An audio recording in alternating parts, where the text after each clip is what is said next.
Tilda is building the Panzer II light tank, which is very good anti-infantry. So for a while, you'd think on paper, if the Axis can keep away from the anti-tank guns, they should be able to push the Allies away. But if we check out the centre right now, you'll notice that the snipers being very active. The Penal Battalion with the upgraded PTRS are being rifle-naded, but somehow dodged it. And they're being a meat shield for the sniper. This is what makes DevM a superior sniper player in Code 2. You don't have the same cloaking ability as Code 1, only in cover. So what he does is he creates a meat shield for the sniper to operate behind. Yeah, he plays the sniper very well, and of course this is a sniper map. What you're looking at right now is the Panzer II Lux, which is coming on the field with support of the scout car, although that scout car does need to be repaired. The Lux, as you've mentioned, is going to be a great unit to deal with the Bren, and I think we see him crossing the river at the moment, but he's got to be careful for mines from the British. Although Helping Hands actually doesn't have any sappers out yet and won't have been able to lay anything. So hopefully Isildur doesn't call his bluff. I'll have to wait and see. It is a game that is very remarkably similar to poker in some ways with regards to calling bluffs, etc. and not playing your hand. Here we go, PTRS do not have access to the anti-tank satchel because they didn't quite have the munitions at that point in time. So the munitions count of DevM then was only 43 and they need 45 to throw the satchel. Brutal fine lines there. I think DevM was kind of predicting that he'd get it, you know, just as a surprise kind of thing, but didn't work out. Timing a little bit off. There we go, the Lukes behind trees, just trying to hit away at those Tommies, but they are behind green cover, so they're very well protected. Superior reduced damage and reduced received accuracy. There you see that cloaked MG42 immediate suppression on the penal battalions, and you'll see that one of the models I think is was still inside the cone there, so is resulting in this whole squad still being suppressed. Well, if Jeff's down, you're down. You know, you don't leave your buddies behind, do you, as a squad? Jeff suppressed, boys, get down. Everyone else get down. Light artillery barrage firing from the Zis gun of DevM. That can catch people off guard. It is has a little bit of a price increase in a recent balance patch, but it's still a damn good utility. Here come the Grenadiers looking for the sniper. Trying to find it on guard, but there is a mine and a machine gun waiting. And the sniper takes the shot on the retreat as well, picking off a model as they're running away. You know, DevM is a master of trickery like that. And you see here, look at this infiltration grenades on the retreat. That could be dead. That could be very dead indeed. The Lukes will finish it off. There you go. So it's one squad wipe for one squad wipe. 1-all in this early period of this brutal battle. There's a PTRS to pick up there. Of course, Company of Heroes, the squads can drop their weapons, can be recrewed by your opponent. And now we have a situation, Volks Grenadiers about to be suppressed by the Maxim. They get an incendiary grenade off, which means that Maxim needs to either move or retreat. And Isildur there is pushing up. I think they're still trying to get that sniper. They haven't found the opportunity. DevM now at 17 kills in 9 minutes with that sniper. That's a hell of a lot. Of course, it's around 13 kills to pay for itself. So now every single kill is manpower attrition. So Hans has been putting up a serious fight in the west for the fuel. Of course, he's been pushed away at near every opportunity. And now you've got Von Asten and Isildur together on this side. The Raketten forced away the Bren gun, and with support of the Lukes, there's not really much chance of these Tommies getting on the fuel on the left. We've got the Stuka Zufus coming out for Isildur, so very early rocket artillery. Dan and I cast a very macabre Armageddon-orientated tennis game yesterday, where it was literally just all rocket artillery. And we just watched the carnage unfold. So here's to hoping this game doesn't quite, debase itself to that point. But it is a very vital tool in any army in 2 versus 2 for certain. Scout car's just getting around the cusp of the garrison there. It's going to be protected, but any of these Lee Enfield rifles can just take it out. It's hiding behind a tree. Is he going to try and get away on the edge of the map? If he does, he's a hero. If he does, he's an absolute hero. He's going to have to wait, though. The Grenadiers are trying to save his life. Here comes a Stuka Zufus. Will it save it? Has it been a sacrificial scout car? Oh. No, they've gone for a position I don't really understand. The scout car did get destroyed by the Tommies. It was a nice idea. I wish they'd saved the life and it was like a suicide scout car. That would have been so cool. But, you know, that's exactly what Helping Hands needed. He's got upgrade bolstered squads now, and his Tommies have 5 models instead of 4. But look at that mine on the west, Dan. Look at that mine. They're all heading towards it. Oh, imagine if they hit it. Oh, I saw something possibly evolving there. Sniper's just been pushed away by Volks Grenadiers. Loving the teamwork here. Isildur taking a green cover position with the long-range rifles of the Volksgrenadiers.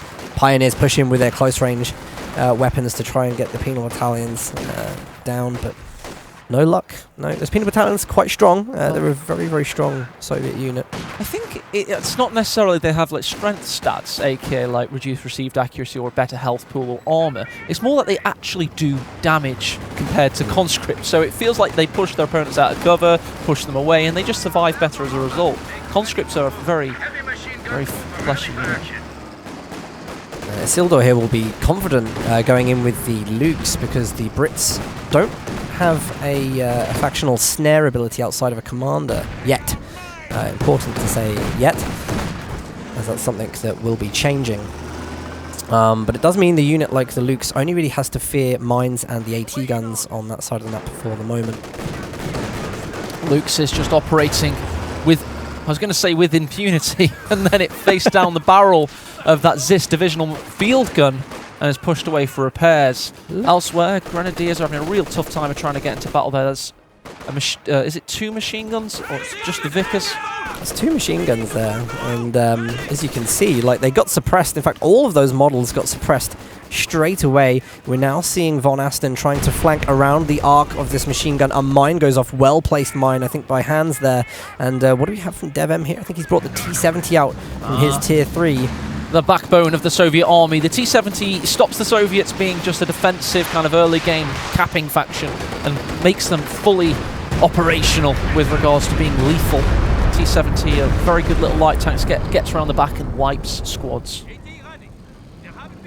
Kettenwerfer just hiding there. They've painted themselves the exact colour of the ground beneath them. It's very painstaking work. They're all given a field paintbrush set, and they're told to paint themselves the exact colour of the ground beneath them. It's the same technology that's gone into the Blackbird, you know, the stealth plane. Exactly. Amazing engineering. Oh!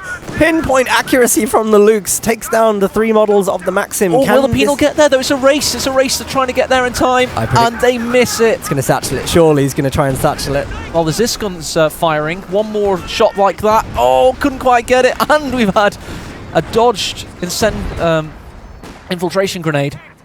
Here come the Tommies, forcing the Grens away. That's a big loss for DevM. So without the suppression that he has, the sniper is now going to be really vulnerable to more pushes. He probably needs to invest in something again. Can we check out the sniper's kill stats, please? I just want to have a little look to see how he's doing. He's got 21, so he has slowed down a little bit. I think that's just been pushed around a bit and not been able to act with impunity thanks to the Panzer II. Here are the overall stats. You can see it's vaguely even.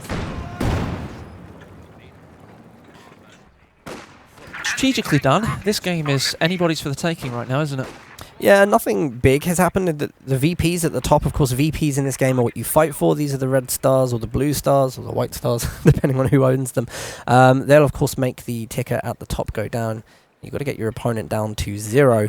But yeah, nothing serious. No big units lost so far. Nice to see that Von Asten's got minesweepers up on his pioneers. That's going to allow him to progress into enemy territory without fear of losing models, as we've been seeing a lot of this game already. We'll just give a quick shout out to the fact that, of course, we do have record viewership for Coming Heroes 2 live casts right now. Just put !info in chat brackets as well.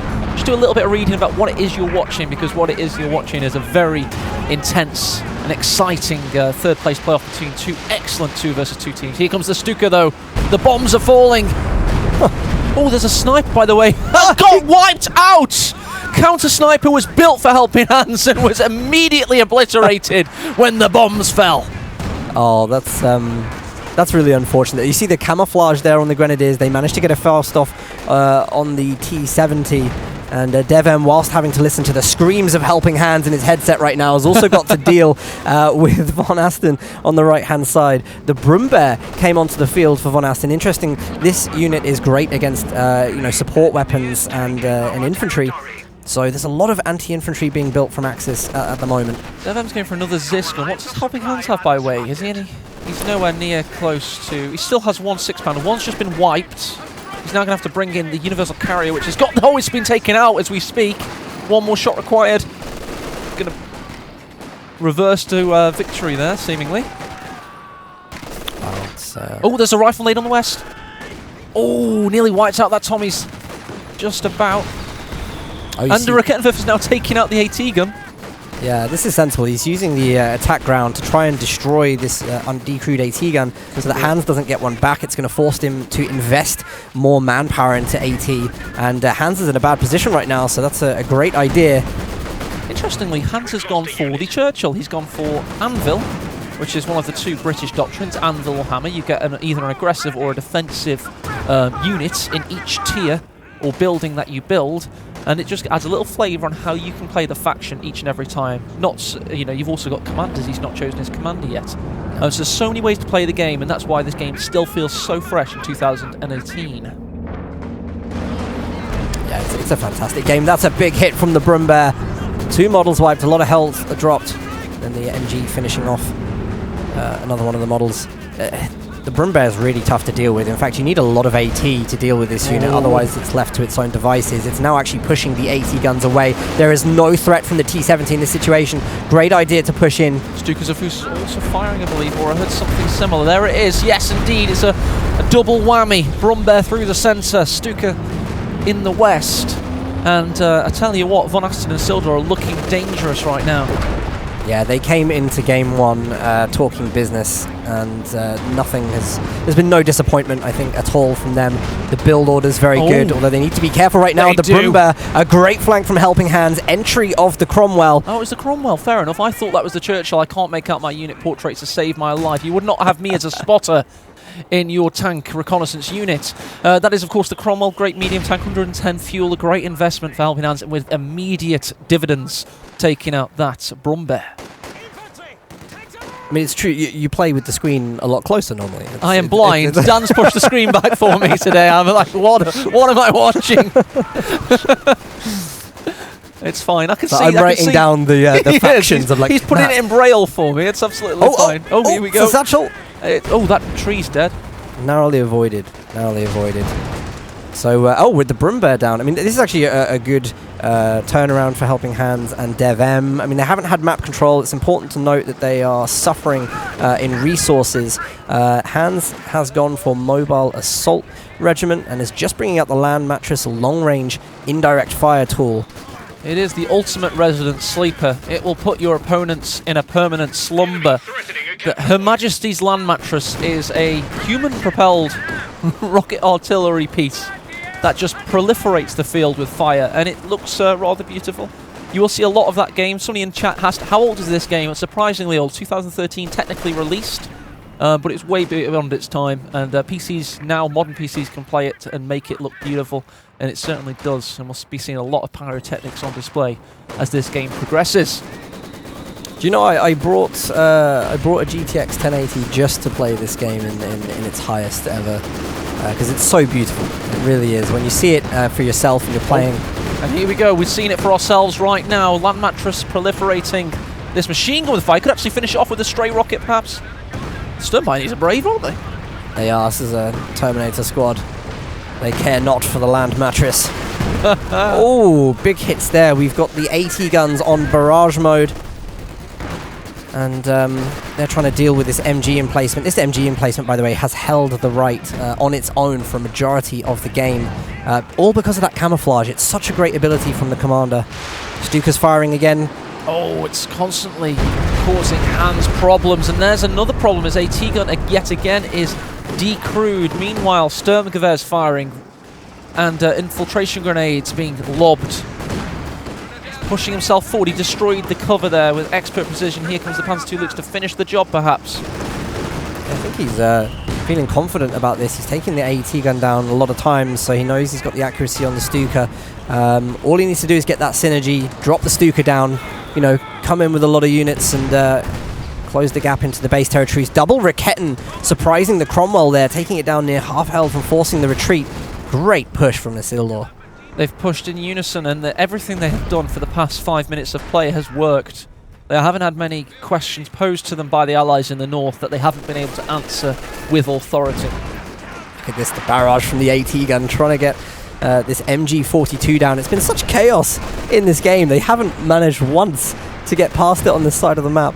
They haven't, no. They do hold 3 victory points at the moment, which is going to cause heavy bleed.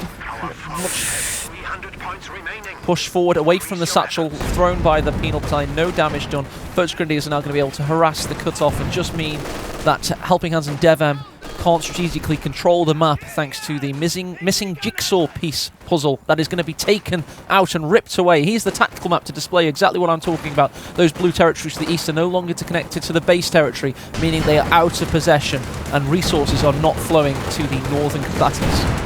Yeah, resource denial is such a huge factor in Company of Heroes games because you don't want your opponent getting those big tacks out. But even better is the strategy, and look at this. Raketans again managing to land 3 shots. The land mattress from Hands has something to say about it though, and will they be able to survive the retreat? They will. The land mattress is one of those rockets artillery pieces that is more about area of denial. If you stay in it or if you're caught up in it for a prolonged period, you're going to get decimated. But if you react fast enough, you can get out of there. Company Heroes has a lot of facets to its play, and skill and ability to react are still part of it. It is an RTS at the end of the day. First Grenadiers with a bad retreat path there. That is the bad retreat path. One model in the Vet 3 squad. Where's the Stuka going? Oh, it's trying to save the retreat path there, and the First Grenadiers life couldn't do it. Did lose the squad. And what have we had coming out here? It is, of course, the Panzerkampfwagen 5. The Panther is on the battlefield. Now, the Panther, I think, is an interesting choice because the Allies don't really have much in the way of vehicles right now. It's like, do you want to invest more in anti-infantry? But I guess he can leave that to Isildur. But Isildur's also gone for a Panther, so double Panthers in on the field at the moment with the support of a Lux. This is a great position to be in for Game 1. Yeah, Very strong showing from the Axis. Allies don't have enough fuel to build any tanks, but should they build any, those tanks are going to be obliterated because the Panther in this game is an anti-tank specialist. It's very mobile, it's got an excellent long barrel, which means it's got great range and great penetration values, and it's got great armor penetration values for itself, so it can go toe-to-toe with any tank in the game and do very well. The Cromwell is shaking in its metaphorical boots. This is you, remember, on the binoculars, looking completely the wrong direction. Dan, where's the enemy? Is it over here? That's a tree. Oh, okay. What's that? It's moving. The trees move in this game. The trees are alive. We all know that. Panther just surveying the battlefield here. Cromwell going to nope out of that situation very shortly. Yep, there you go. Hit and penetrated, of course. A Command Panther, of course, coming from the Special Operations Doctrine, a commander for OKW. It's a unit that doesn't really receive veterancy stats itself, but it will buff other tanks around it as it picks up veterancy. So as the game goes on, as it builds up veterancy, it will mean that the Axis vehicles become stronger and stronger. The Allies are seemingly being able to hold victory points, it must be said, somehow. Seems like they've done some capping around the sides, and that's a trap strategically your opponent can fall into. If they were to, example, build 2 Panthers and then you go for a completely support weapon orientated and infantry-based build, you can just make them redundant. They occupy a large amount of population cap. In this game, you get 100 population to work with. So if you've got a Panther apiece, that's 24 pop cap you're not able to utilise anymore.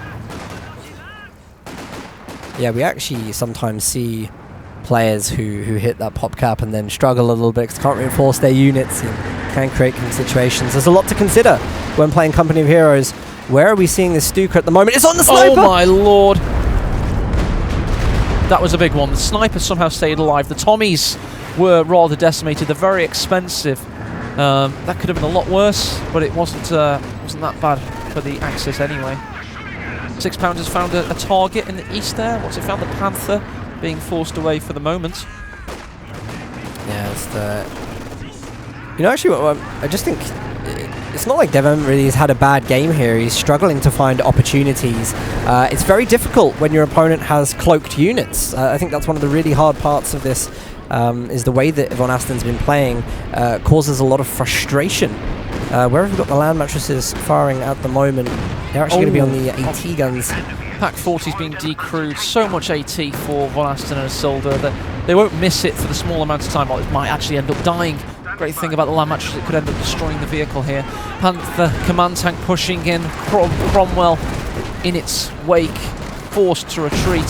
First Grenadiers, the Sturmgewehrs offering more than a match for these Royal Engineers, but they do have the Vet 3 Vickers machine gun backing them up. So Helping Hand did a good job there in general to keep that situation, keep the central victory point for now at least. Elsewhere in the east, it seems that penal battalions are up against 3 MP40s, so they should be able to force away their opponents here. This gun firing, what's it seeing? It's always the Panther on this side at the moment. Devon knows he's going to be able to get some shots there. And you don't want to be dropping too many shots on the Panther because the AT gun's going to be getting veterancy. And obviously, the higher veterancy we see, stronger these units become. So, I love something that Werfs Panzers, and the Panzerwerfer is the Panzerwerfer of choice for you. It's a fantastic thing. It's got 10 rockets, it scoops around, and then it's also got an MG34 that it barely ever uses. And it's a one-salvo beast. It literally just gets rid of its here it is. allotment of rockets in one go. I'm filtering myself, of course. And here we go. Where's its target of choice? I think we know where it's going to be. Oh, I think he predicted the retreat path, but not well enough. And also, whenever Dan and I hype something up too much, nothing ever happens. No. But the Panzerwerfer, I mean, you know, people complain about it sometimes, but close range, when the radius is small, obviously the closer you are, the more accurate your indirect fire is. You know, it's like, it can be devastating when it does hit. Yeah, people complain about stuff that's bad for them, don't they? I noticed that. Here we go, though. We've got the IS-2 heavy tank, the Iosif Stalin tank. It's got 60 tons of Stalinium. That's pure Soviet-grade Stalinium. It's very tanky